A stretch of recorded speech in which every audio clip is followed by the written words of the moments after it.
राधे राधे सर्वांना. भाविका किचनमध्ये आपल्या सर्वांचं स्वागत आहे. आज मी स्पेशल डिश बनवणार आहे वडापाव. माझ्या मुलाला आज वडापाव खायची इच्छा झाली. तो म्हणा मम्मी वडापाव बनवणार. तर चला म्हणलं आज आहेत बटाटे घरी, तर आपण आहे त्या सामानात वडापाव बनवूया. त्यासाठी मी बटाटे बारीक चिरून घेतलेले आहेत, बेसन घेतलेले आहे, हिरवी मिरची, लसूण, कोथिंबीर, कांदा, हळदी पावडर, मोहरी आणि मेथी दाणे, नमक, खायचा सोडा आणि फोडणीसाठी हिंग घेतलेला आहे. तर आता आपण आधी ना बटाट्याच्या भाजीला लागण्यासाठी बेसन मिक्स करून घेऊया. बेसनामध्ये मी नमक घातलेला आहे, इथे सोडा थोडासा घातलेला आहे.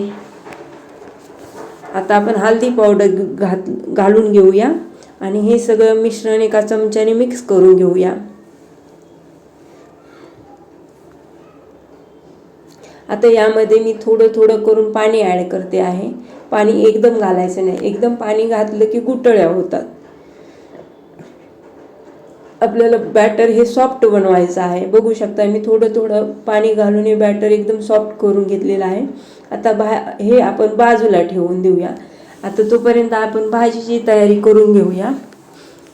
मी कढई गरम करायला ठेवली होती, त्यामध्ये आता आपण 2 चमचे तेल घालून घेऊया.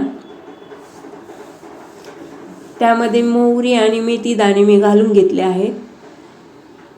मेथी दाणे घातल्यानंतर आपल्या बटाट्याच्या भाजीला टेस्ट चांगली येते. तुमच्याकडे असेल तर तुम्ही अख्खे धणे असतात ते पण घालू शकतात. माझ्याकडे ते नव्हते.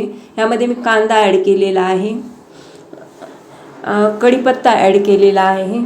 कढीपत्ता तुम्ही अगोदर पण टाकू शकतात, पण थोडासा कच्चा कढीपत्ता राहिला ना त्याची टेस्ट वड्यामध्ये चांगली येते. आता इथे मी कांदा चांगला फ्राय करून घेतलेला आहे. यामध्ये मी माझ्याकडून विसरलं होतं, यामध्ये मी अद्रक, हिरवी मिरची, कढीपत्ता आणि लसूण ह्याची पेस्ट करून घेतलेली आहे. ते आता यामध्ये आपण मिक्स करून घेऊया. ही मिक्स करून घेतली की 2-3 मिनिट आपल्याला अशीच फ्राय करून घ्यायची, त्यामुळे अद्रकचा आणि लसणाचा थोडासा स्मेल निघून जातो. आता 2-3 मिनिट झालेले आहे. आपण यामध्ये हळदी पावडर घालून घेऊया. हळदी पावडर घातली की आपण हिंग पण घालून घेऊया. आता यामध्ये कोथिंबीर ॲड करून घेऊया. अगोदर कोथिंबीर ॲड केली ना मग कोथिंबीरीचा वास आपल्या पूर्ण बटाट्याच्या भाजीला येतो आणि वडे खाताना कोथिंबीरीचा स्वाद पण चांगला येतो. आता यामध्ये आपण बटाटे चिरून घाल तुम्हाला जर आवडत असले तर तुम्ही त्याला स्मॅश करून पण घालू शकता, पण मी सजेशन देईन तुम्हाला की तुम्ही शक्यतो कापूनच म्हणजे बारीक बारीक फोडी करूनच घाला. बघू शकता अशा प्रकारे आपली भाजी रेडी झालेली आहे. आता मी ह्याच्यामध्ये नमक ॲड करते आहे. आपली भाजीला जेवढं नमक लागेल तेवढेच ॲड करायचं आहे आणि हे मिक्स करून हे बाजूला थंड करण्याकरता ठेवायचं आहे. मी ह्या भाजीमध्ये कांदा घातलेला आहे, कारण कांदा हा मला वड्यामध्ये आवडतो.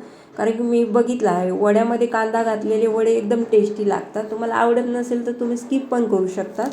आता हे बॅटर आपण थंड करायला बाजूला ठेवले आहे ना, त्याचे आता बारीक बारीक करून गोळे करून घ्यायचे. तुम्हाला वड्याची साईज पाहिजे त्यानुसार करून घेऊ शकतात.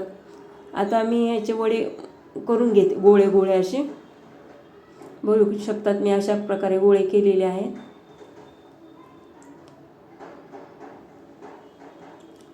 आता असे गोळे करून घेऊन मी साईडला तेल गरम करायला ठेवते. बघू शकता मी इकडे एका कढईमध्ये तेल गरम करायला ठेवलेले आहे. तेल गरम झालं का नाही ते बघण्यासाठी आपण बेसन थोडंसं त्यामध्ये सोडून बघतो. तेल गरम झालेलं आहे. आता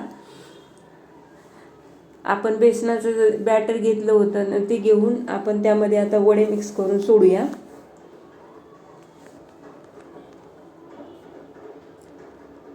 तर बघा वडे अशा प्रकारे डीप करून सोडायचे, त्यामुळे आपल्या वड्याला शेप पण चांगला येतो आणि बेसन जास्त पांगलं जात नाही, आपल्या वड्याला राहिलं जातं. जास्त बेसन पातळ करायचं नाही किंवा जास्त घट पण करायचं नाही आहे.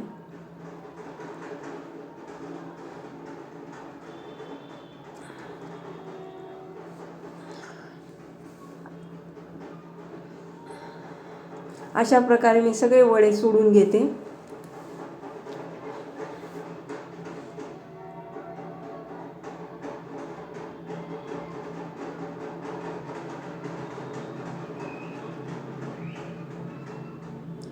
मी ते 4 वडे सोडलेले आहे. मी एकदम सगळे वडे सोडलेले नाही आता.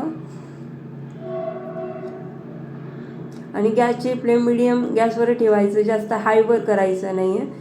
त्यामुळे आपलं ते वड्यावरचं आवरण असतं ना, ते कच्चं राहायची हे राहते किंवा एकतर जास्त लवकर लाल होऊन ते वेगळेच टेस्ट लागते त्याची.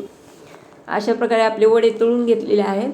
आता मी हे उरलेलं बॅटर आहे ह्याचं तेलामध्ये सोडून घेते आहे. आपल्याला चटणी बनवायची आहे. कडक चांगले मस्तपैकी तळून घ्यायचे.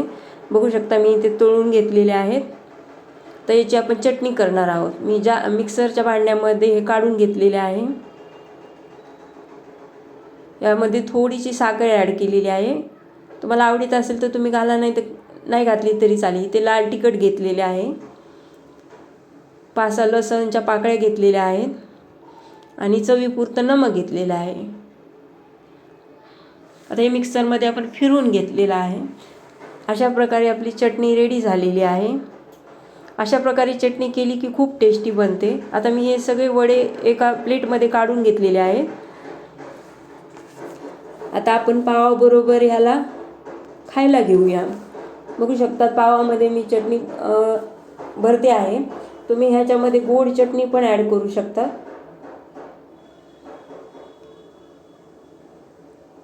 अशा प्रकारे आपले वडे रेडी झालेले आहे. इथे मी साईडला मिरची पण घेतलेली आहे ना. आता आपण चटणी आणि चहाबरोबर ह्याचा स्वाद घेणार आहोत. चला तर मग व्हिडिओ आवडत असेल तर लाईक करा, शेअर करा, सबस्क्राईब करा.